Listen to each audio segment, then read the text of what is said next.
semuanya, teman-teman. Terima kasih ya buat kalian yang sudah membeli buku saya,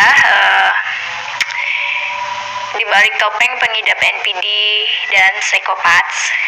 Jika kalian membaca di bagian kata pengantar, di situ ada saya menjelaskan tentang sahabat saya ya, bagaimana mereka itu menolong saya, menyadarkan saya akan abuse yang terjadi, dan membantu saya selama ini. Salah satunya adalah Andreas Anayapas Olimpia yang ada di buku itu, di mana saya mengatakan bahwa buku itu saya dedikasikan untuk mereka. Jadi memang tidak mudah bagi kita yang memiliki orang tua yang mengidap kelainan kepribadian ataupun pasangan yang memiliki kelainan kepribadian, dan juga tidak mudah pula bagi kita untuk bisa sembuh dari abuse yang mereka berikan. Yang ingin saya katakan di sini adalah saya tidak ingin memaksa siapapun untuk memiliki pandangan yang sama dengan kami, dengan apa yang saya katakan di dalam buku itu. Saya berlepas diri dari pandangan orang-orang, perspektif orang lain, pandangan para psikologis, pandangan para terapis, psikolog yang memiliki pandangan berbeda dengan saya. Seluruh isi dari buku itu adalah pure bagaimana saya memandang hal ini gitu, mengenai kelainan kepribadian, abuse yang ditimpakan, dan pengalaman saya valid walaupun orang lain tidak merasakannya, walaupun orang lain tidak share, tidak berbagi pengalaman yang sama dengan apa yang saya alami. Jadi di sini saya ingin memberitahukan kepada teman-teman bahwa apapun yang kalian alami, kalian rasakan, itu valid. Even though, walaupun orang lain di luar sana mengatakan itu tidak valid, walaupun orang lain di luar sana mengatakan bahwa apa yang kalian alami itu terlalu berlebihan, apa yang kalian rasakan itu tidak real, whatever it is. Tidaklah mudah bagi kita untuk bisa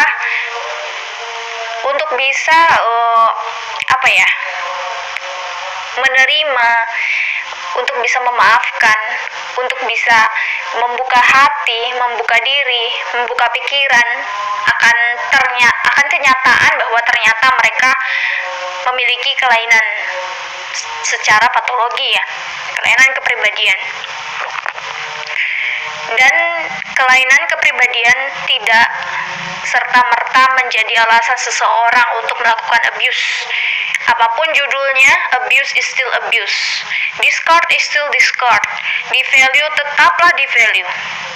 Dan ketika mereka melakukan devalue, mereka juga melakukan banyak hal-hal di luar dari nalar.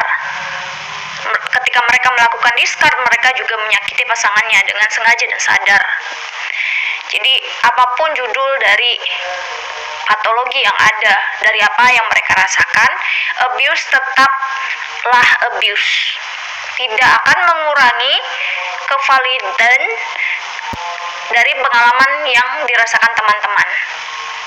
Tidak akan mengurangi efek yang sudah diterima oleh teman-teman. Tidak akan mengurangi sedikit pun kevalidan dari perasaan, dari tantangan, dari cobaan, semua yang kita rasakan ketika kita harus berhadapan dengan orang yang tidak normal, begitu. Tetapi sekali lagi, di sini saya tidak ingin mendiskriminasi pengidapnya, dan di dalam buku saya masih tetap mempertimbangkan apa yang mereka rasakan. Saya masih tetap mempertimbangkan sisi dari kemanusiaan, sisi dari empati yang saya miliki, di mana Tuhan kasih saya elemen-elemen empati yang sempurna, alhamdulillah, untuk bisa sampai ke level di mana saya bisa mengasihi untuk mereka setelah apa yang mereka lakukan. Saya tidak memaksa teman-teman untuk bisa sampai ke level ini. Saya tidak memaksa teman-teman untuk memiliki perspektif yang sama dengan saya. Saya juga tidak bisa memaksa orang-orang di luar sana yang masih membuat page Instagram selalu mendiskriminasi pengidap dan membicarakan hal-hal yang negatif sekali dari perilaku mereka. Karena memang kenyataannya seperti itu. Memang perilakunya sangat-sangat negatif. Jadi itu tidak bisa dikontrol ya, apa yang orang lain rasakan, mungkin cara mereka, coping mekanisme mereka untuk memvalidasi perasaan mereka adalah dengan membicarakan apa yang dilakukan oleh pengidap NPD, pengidap BPD, walaupun tidak semua dari pengidap kelainan kepribadian akan melakukan hal yang sama. Jadi saya tuh di sini ingin sharing sebenarnya, sharing sesuatu yang sebenarnya sangat-sangat personal sekali. Saya memiliki sahabat yang saya tulis di bagian buku itu, bagian pengantar, kata pengantar. Saya ingin mendedikasikan buku itu untuk sahabat saya, Andreas Anaya Pasolimpia. Dia adalah orang yang pernah menyadarkan saya di tahun 2012 akan abuse yang saya alami. Kalau bukan dia, saya nggak akan pernah sadar bahwa saya berada dalam pernikahan yang sangat toksik. Akibat black magic, akibat cinta yang buta, akibat trauma bonding yang begitu kuat. Sampai-sampai kita sebagai orang yang mengalami abuse tidak pernah bisa melihat abuse sebagai abuse, kontrol sebagai kontrol. Kita hanya melihat itu sebagai perhatian, sebagai bentuk cinta. Jadi kali ini saya ingin memberikan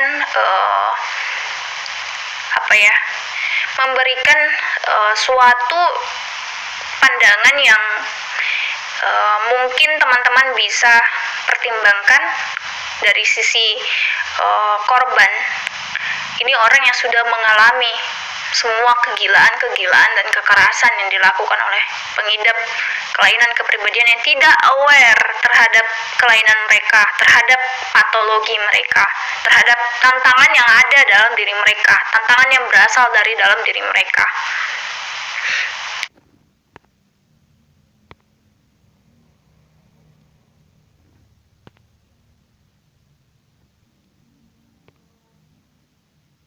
Indre, bukunya ada yang kayak aku tuh ngelakuin kesalahan, jadi aku tuh kayak terlalu mendiskriminasi si pengidapnya gitu.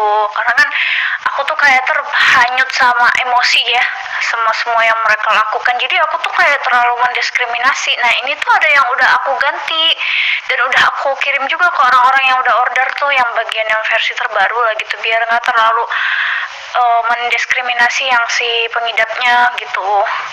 Aku sih sekarang udah healing, jadi aku tuh bisa lebih netral. Ini memang yang mengidap itu sebenarnya tuh memang gak bisa sembuh, tapi bisa dikurangin, dieliminasi simptom-simptomnya. Aku tuh baru sadar inner work yang aku lakuin buat diriku sendiri sebagai orang yang kena pattern dari narsisisme, sama aku mengadopsi narcissistic tendencies. Terus juga aku mengalami banyak masalah mood gara-gara ayahku juga seorang pengidap BPD. Jadi aku tuh secara tidak langsung ternyata ini jalan Tuhan supaya aku tuh menemukan metode buat mereka juga ngurangin spektrumnya. Nah ternyata inner work yang aku taruh itu memang ternyata dipakai sama banyak terapis di luar negeri yang juga ternyata tuh harus melewati itu. Maksudnya kayak yang semua inner work yang aku taruh itu ternyata tuh step by stepnya itu memang itu yang dilakukan sama orang-orang untuk mengurangi spektrum dari orang-orang yang mengidap itu. Aku tuh kayak kaget, wow, ini kok keren ya, maksudnya wow, hikmah Tuhan ya. Aku kan suka kayak nanya, kenapa sih aku mesti lewatin ini, aku harus nanganin trauma, harus ngerasain semua rasa sakit ini. Tapi ternyata tuh ya ada hikmahnya gitu. Ya Allah. Jadi kalau misalnya Andre mau baca, minta yang versi terbaru ya dari aku. Karena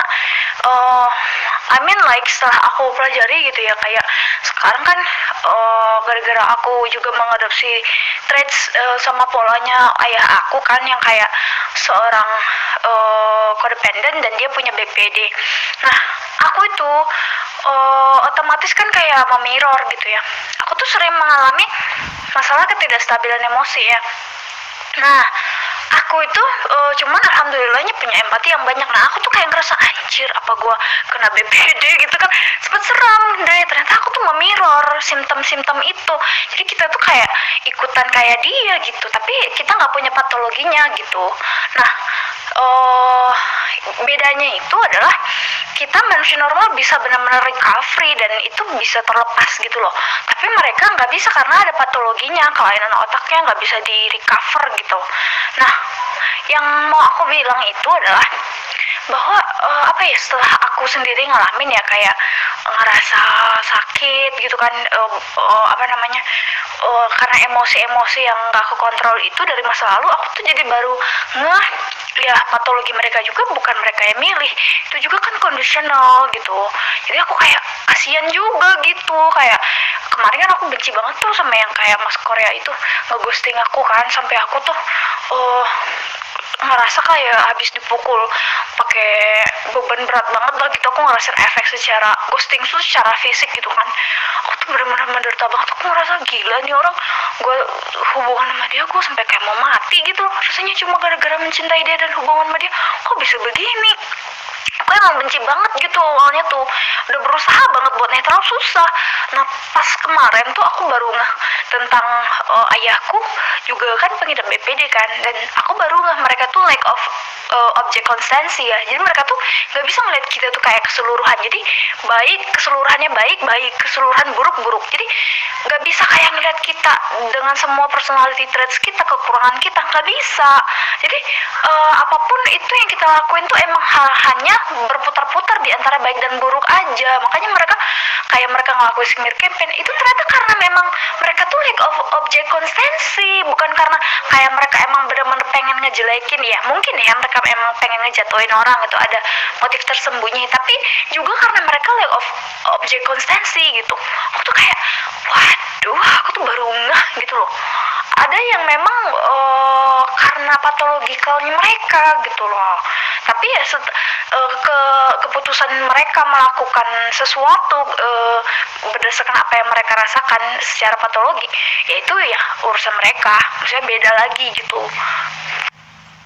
Halo Kak Ayu, pertama-tama segala puji kebaikan ya baik untuk Kak Ayu, karena memang karya Kak Ayu tuh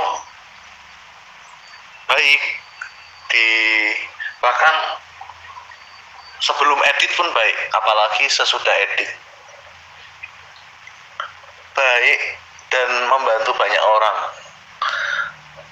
Tapi memang baiknya ini adalah seturut dengan Western psikologi, jadi psikologi Barat, dan itu membantu pasti orang-orang yang membutuhkan di tahapan itu atau di zona itu. Dan sebenarnya ya alhamdulillah banget Kak Ayu menyadari hal-hal yang Kak Ayu sadari, kemudian Kak Ayu mengevolusikan dari apa karya yang sudah baik menjadi lebih baik lagi. Itu bagus banget sih, saya sangat mendukung, dan ya sangat luar biasa apa yang Kak Ayu alami. Pokoknya segala puji, dan memang Andreas baca memang baik lah. Aku lihat Instagramnya semua memang pada terbantu. Tapi pada kesempatan kali ini ya gantian, mungkin Andreas mau cerita bagaimana perspektif dari psikologi timur ya. Dan ini memang berbeda, dan tidak percaya juga tidak apa-apa, karena ya namanya ini satu pandangan yang berbeda aja gitu. Yang sebenarnya ya itu yang Andreas percayai.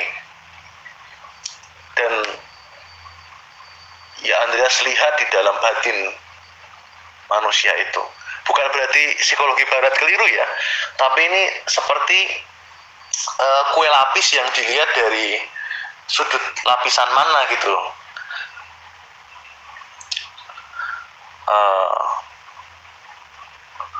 Dan kue lapis ini memang berlapis-lapis dan tidak ada benar salah ya, tapi dilihat dari sudut pandang yang mana.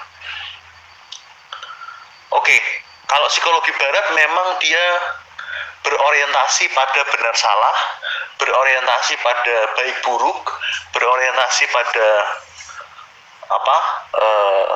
simptom, kemudian nanti ada korban, kemudian ada pelaku dan lain sebagainya. Dan itu Kak Ayu sudah sadari dengan lebih mantap dan lebih mantap lagi dengan berbagai apa yang Kak Ayu sampaikan. Nah, sekarang kalau berganti ke psikologi timur, sebenarnya tidak ada label-label itu. Label-label itu benar baik dan sangat membantu orang di psikologi barat. Tapi kalau ya jujur ya, sebenarnya ya pertama-tama fitrah manusia itu murni, baik, indah. Saya ya jelas telah melihat gitu bahwa benda-benda yang sangat contracted, kecoa kaki 1000, lintah, itu pun memiliki hakikat yang begitu murni, fitrah yang begitu murni, batin yang begitu murni, apalagi manusia sejelek apapun. Tapi manusia yang batinnya murni itu terbentuk satu conditioning karena apa? Macam-macam, sebab akibat, genetik,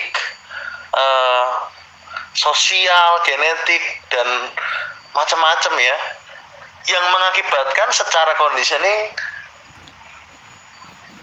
emasnya mereka itu menjadi kotor dan tidak tampak, hanya menjadi seperti batu berlumpur. Tapi hakikat mereka tetap emas. Itu tidak bisa ditawar bagi psikologi timur. Meskipun ya hakikat mereka yang adalah emas itu berubah menjadi debu yang kotor atau batu, padahal dalamnya emas, tapi ya seperti kena sampah, kena kotoran dan akhirnya menjadi terkondisi. Nah, terkondisi itu nanti bisa miring-miring kemana-mana. Ada banyak sekali mode miringnya. Miring yang panas, miring yang dingin, miring yang mirip seperti angin, seperti lumpur, lengket gitu. Orang kita lihat ada yang dosanya itu dosa lengket, ngelengketin, ngerepotin. Ada yang dosanya amarah, panas. Ada yang dosanya kalau tipe yang Kak Ayu sebut narsistik yang biasa tuh ya kayak leeching ya. Leeching itu kan menghisap dan lain-lain. Tapi di psikologi timur itu disebut ya melenceng aja gitu loh. Dia tidak dilabeli dengan macam-macam, ya dia melenceng. Melenceng itu dari bahasa Sanskerta ya, disebutnya dosa. Nah, sedangkan setiap manusia semua itu energinya pasti melenceng. Melenceng ke kiri, melenceng ke kanan, melenceng ke depan. Nah, melenceng yang sudah keterlaluan, conditioning ini ya ini disebut oleh psikologi barat sebagai label-label itu, bipolar, NPD dan menurut psikologi timur itu tidak mengurangi hakikat yang paling dalam. Di dalam di Bali ada satu omongan yang sangat tabu gitu. Pokoknya semua maki-makian tuh nggak apa-apa lah, kecuali omongan ini. Omongannya namanya pirata. Pirata tuh artinya your essence is bad, your true nature is bad. Kamu busuk di hakikat kamu. Itu adalah satu kebohongan. Tidak boleh omongan itu karena ya memang itu satu kebohongan. Yang busuk itu condition kamu, melencengnya energi kamu, yang mungkin memang nggak bisa ditolong sampai dia mati gitu. Kalau dari versi Kayu itulah yang psikologi barat yang berkutat pada neuro, ya, bukan psikologi barat kan macam-macam, tapi yang berkutat pada neuro nanti bilang patologi otak dan lain sebagainya. Memang benar ada lawong apa yang anak-anak berkebutuhan khusus saja ada, apalagi gitu juga ada sistem syaraf dan lain-lain. Apakah si A ini begini, apakah si B itu begitu, ya debatable ya, kita tidak bisa menjudge. Nah tapi oke, itulah namanya conditioning. Nah conditioning ini di psikologi barat itu dibahas kayak oh ini dari ayahnya, ibunya, dari otaknya, dari awalnya condition yang sifatnya biologis, genetik. Kalau di psikologi timur itu tidak dibahas, tapi memang dikatakan dari sebab akibat yang saling bergantungan. Makanya bilangnya gini, dari sebab akibat yang saling bergantungan muncullah karma-karma buruk yang menutupi, seolah-olah menutupi hakikat yang murni itu. Nah, jadi kalau pakai psikologi timur, ya jelas semua orang hakikatnya murni. Ya jelas juga semua orang berdosa. Ya jelas juga dosanya itu melenceng kanan kiri atas bawah. Ya udah, dan dia tidak secara sadar dari kecil, dari bayi mau dosa itu gitu. Dia berasal conditioningnya dari sebab akibat yang saling bergantungan. Dengan demikian, hakikatnya semua manusia adalah cinta kasih welas asih. Doa kita semoga mereka mengenali cahaya mereka yang sempurna, entah kapan, saat mati, setelah mati, atau mungkin nggak bisa juga dunia ini. Tapi doa kita yang paling dalam, semoga mereka mengenali hadirat mereka yang murni. Nah, ya sampai seperti itu, bahkan ya udahlah. Tapi bagaimana dengan yang sudah terlalu busuk? Lah ya hanya ada dua. Pertama, orang yang membuka hati. Kedua, orang yang tidak membuka hati. Kalau yang tidak membuka hati ya sudah, memang dia tidak mau untuk membuka hati aja, dan dia akan terus tergulung oleh conditioning itu. Bagi yang mau membuka hati, tidak dipedulikan apapun conditioningnya, separah apapun, dia bisa loncat. Hidayahnya Tuhan bisa meloncatkan dia sampai ke zona yang bahkan dia tidak pikirkan sebelumnya. Semua keterbatasan bisa diloncati kalau ada keterbukaan hati. Makanya nanti di psikologi timur ada praktek pemurnian, ada cleansing yang sangat dalam, yang bertujuan untuk seseorang yang sangat parah ini bisa bisa loncat dengan cepat banget gitu. Tapi bagi yang tidak membuka hati ya tidak ada, kurang ada harapan gitu. Harapannya justru mungkin saat meninggal, ya itu pun juga kurang sebenarnya. Nah, kembali ke psikologi barat, kalau dipotong di situ, psikologi barat itu kan ya masih memang dia melabel-label dan condition dan lain sebagainya, dilabeli dengan A, B, C, D, E, F, G, H, I, J. Ya sebenarnya asas yang dipakai tetap ada samanya, yaitu ya karya Kak Ayu sudah baik sebenarnya loh, bahkan sebelum edit loh, meskipun dia terimbius oleh kebencian, kesakit hatian, ya jelas terasa. Orang Andre saja jelas terasa lah. Tapi kan ya sudah loh, namanya juga kita manusia yang terkondisi. Saya Andreas pun terkondisi, Kak Ayu pun terkondisi. Tetapi Kak Ayu sudah bilang tadi bahwa mengevolusikan karyanya, ya berarti itu ceritanya bertumbuh dengan lebih lagi gitu. Masih di tataran psikologi barat, dan itu pun Justru kayu bisa membantu orang yang di situ. Andreas sampai berbusa tidak akan mampu seperti kayu dan tidak akan nyambung karena aku sudah nggak ngomongnya nggak nyambung lagi gitu loh. Nah, justru kayu bisa membantu orang-orang yang mencari refuge di tataran itu. Lah tapi kalau kayu mengevolusikan seperti tadi kayu bilang di audio pertama, wah ya bagus. Tapi sebenarnya ya tidak dievolusikan pun baik. Dievolusikan pun baik, tapi memang ya tidak ada karya yang sempurna. Itu nanti akan berevolusi terus dan ya aku berdoa sih sebenarnya nantinya memang dikenali gitu bahwa hakikat semua orang tuh baik. Tapi ketika conditioningnya dengan A, dengan B, dengan C memang busuk sekali. Dan busuk sekali itu boleh jadi dilabel-labeli, tapi itu tidak mendefine hakikat dari orang itu. Tapi kalau bisa membantu, alhamdulillah. Kalau bisa disadari ini loh, kamu labelnya ini kemudian dibantu, yaitu luar biasa. Tapi itulah namanya manusia. Seluruh dosa-dosa itu namanya self-cherishing attitude. Self-cherishing attitude itulah yang nantinya di psikologi barat itu disebut itu narsistik apa itu kan anak-anak dari, kalau yang psikologi timur menyebut self-cherishing attitude. Nah, dengan demikian ya semoga kita bisa mengasihi atau minimal mendoakan baik secara mungkin bukan di hidup ini ya, tapi intinya entah kapan kamu bisa mendapat hidayah dari Allah. Saya kira kayu sudah bertumbuh ke arah yang luar biasa, sebelumnya pun sudah luar biasa.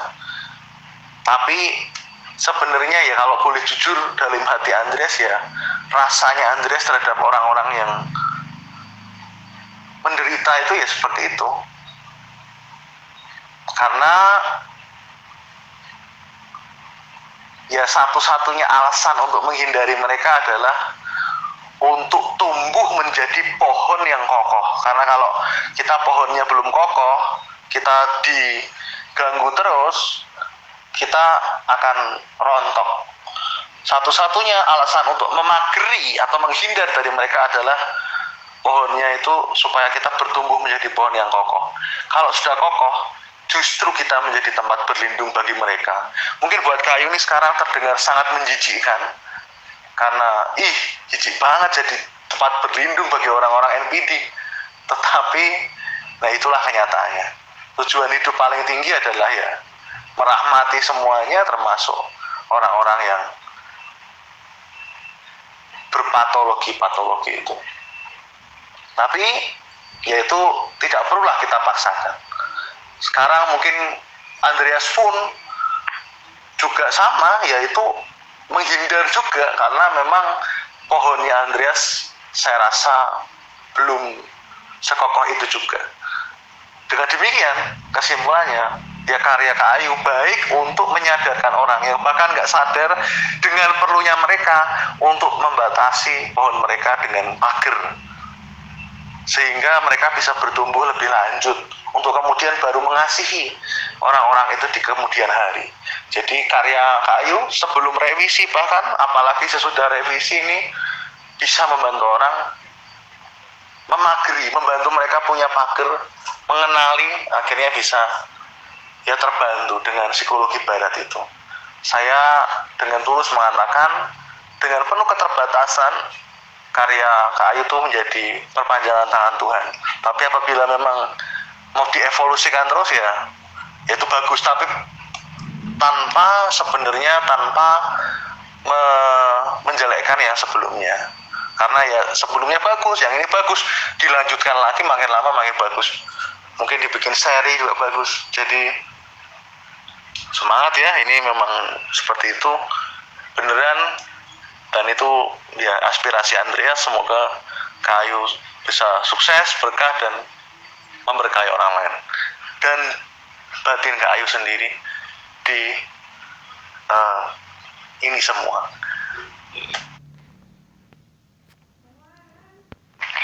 Wow, panjang banget. Aku udah selesai dengerin. Oke, aku mulai dari mana ya? Jadi sebenarnya waktu aku kirim Andre itu e-book yang pertama, itu sebenarnya memang aku tuh sangat menggebu-gebu gitu ya untuk menolong para korban. Itu sih yang aku benar-benar pengen bantu gitu. Nah, terus semakin aku menulis itu tuh memang aku juga jadi ditunjukin sama Tuhan cara-cara untuk healing dengan menggunakan kecerdasan tubuh. Nah, di situ aku tuh mulai memahami gitu loh, Andre, kayak misalnya kenapa aku ngalamin PTSD, terus aku ngalamin mood yang nggak baik gara-gara aku kena efek dari pengidap BPD mantan aku kan, kayak gitu. Nah, di situ aku tuh justru bukan mau bukan mau menghakimi dan menjahati mereka gitu. Justru aku nulis buku tuh karena aku tuh pengen mengasihi. Kayak misalnya aku bilang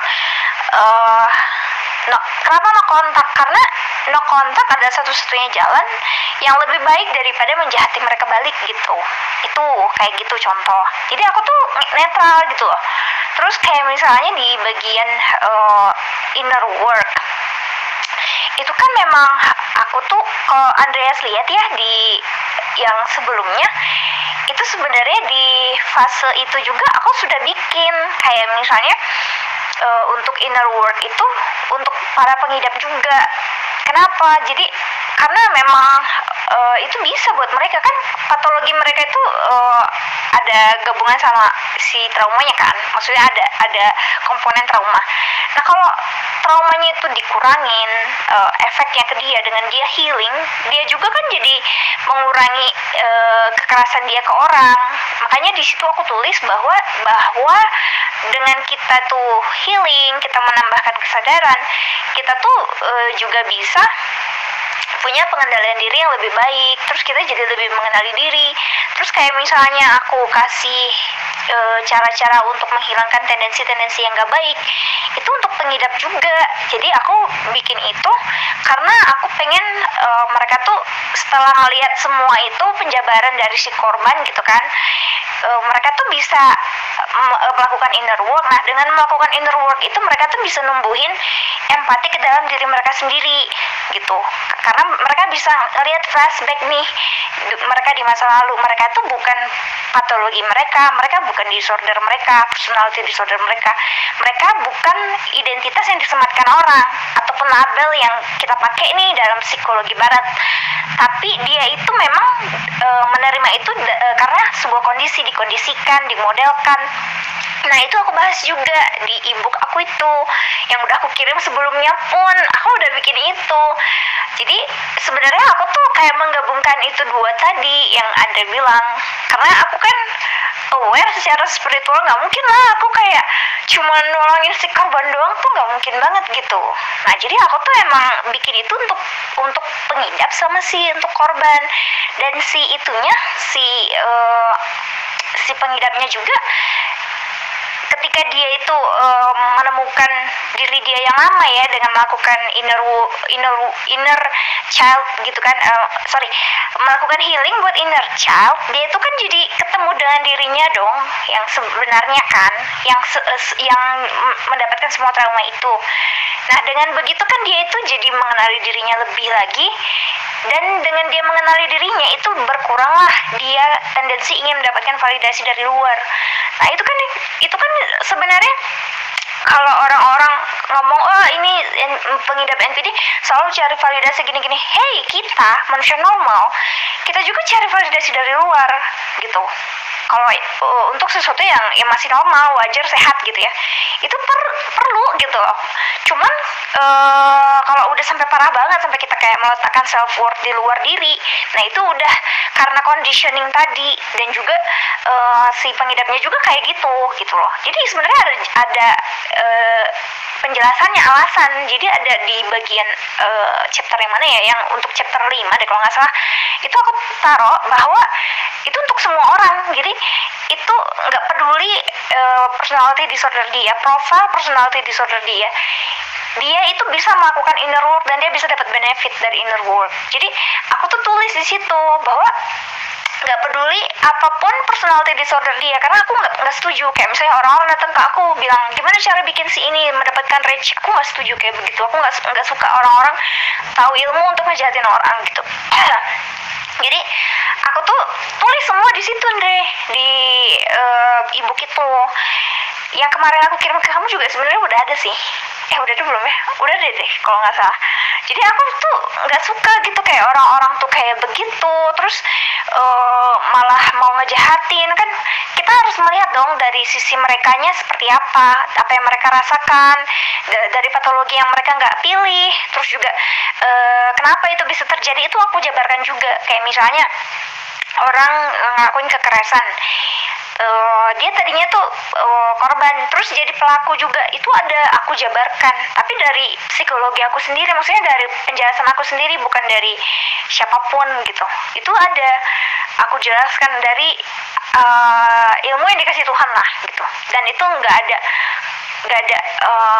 campur tangan siapapun, karena memang pure dari apa yang aku lihat dalam keluargaku. Aku umur masih sekitar 10 tahun aku udah ngeliat semua itu dan aku udah bisa berpikir seperti ini. Cuman dulu aku banyak mengalami trauma segala macam, dan aku tuh lupa gitu loh bahwa aku tuh memang dari dulu tuh emang udah suka mengamati, melihat yang ternyata ya jawabannya tuh sekarang ternyata semua itu harus ditaruh di buku buat nolong orang gitu. Jadi aku ya udah nggak buang kesempatan, ya udah aku taruh gitu. Kayak misalnya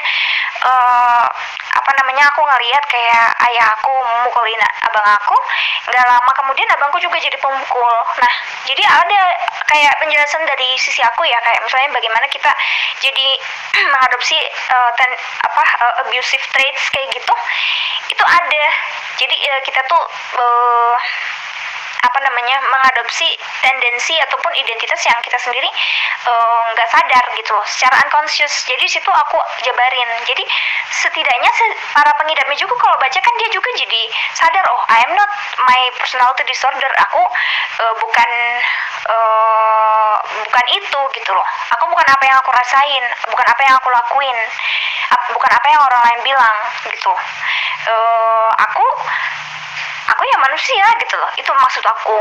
Tapi aku juga nggak lupa menunjukkan sisi bahwa aku bagaimana dari aku sebagai manusia normal yang selalu dijadikan samsak sama mereka, yang mereka tuh karena nggak bisa nerima dirinya selalu pengen kita tuh yang terlihat kayak gak normal kayak gitu. Nah aku tuh nggak lupa juga nulis begitu, jadi mereka bisa lihat gitu loh. Jadi seimbang sih menurut aku gitu loh. Jadi aku juga tunjukin dari sisi korban, tapi aku juga tidak menyamaratakan semua. Kayak misalnya aku kan bilang sebagian atau secara umum, secara general. Nggak ada kayak aku bilang semua pengidap, nggak gitu. Atau paling aku bilang individual tersebut, berarti kan yang melakukan. Jadi aku nggak ada kayak menjudge mereka semua gitu, aku nggak kayak gitu, nggak aku lakuin kayak gitulah gitu, karena aku nggak mau mereka jadi nggak mau ngelakuin terapi atau mereka hopeless dengan kondisi mereka dan mereka nggak cari pertolongan. Aku nggak mau. Jadi memang itu memang untuk korban sama juga untuk si pengidap kayak gitu. Memang awalnya aku of course I'm so furious, oh my god, gila, semua kegagalan gua segala macam itu banyak karena abuse mereka kayak gitu. Cuman ya makin kesini aku juga sadar juga gitu loh, dengan Tuhan mengkondisikan aku memirror mereka secara nggak sadar. Aku dikondisikan sama Tuhan merasakan something yang aku nggak mau. Nah aku baru oh mereka juga dikondisikan. Jadi ya that's what God create on them and always have a purpose gitu loh. Makanya yang kayak Andre bilang tadi itu bener banget. Kalau aku insya Allah mudah-mudahan gitu aku juga bisa bantu para pengidap. Makanya aku juga kalau mengedukasi follower aku nggak pernah kayak nebarin kebencian. Aku selalu bilang Ya itu karena komponen dari personality disordernya. Kalau terus aku jelasin apa yang mereka rasakan, bagaimana kalau jadi mereka. Jadi kita tuh bisa netral gitu. Aku satu sisi memulihkan self esteem dari si korban yang nanya, satu sisi aku juga tidak mendiskreditkan si pengidap dan mendiskriminasi mereka. Jadi aku acknowledge apa yang mereka rasain. Jadi aku pertimbangkan gitu. Jadi ya makasih banget Andre buat ininya, buat masukannya, ini bener banget. Aku insya Allah bakal aku dengerin terus nih ininya voice note-nya. Memang ini penting banget ya omongan Andre kali ini. Aku memang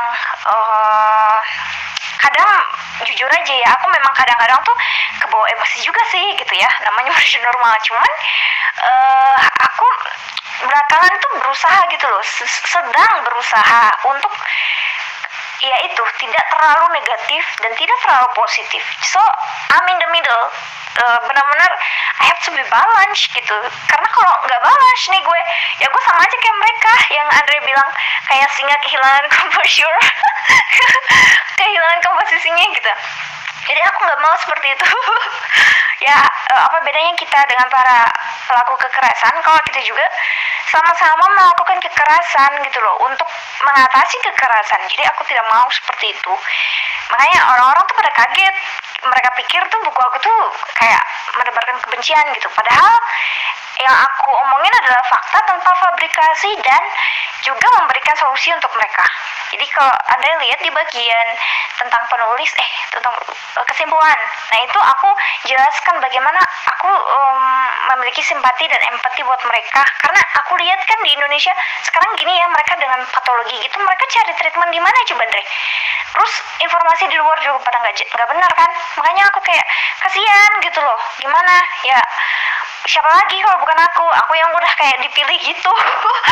Ya udah aku lakukan lah gitu.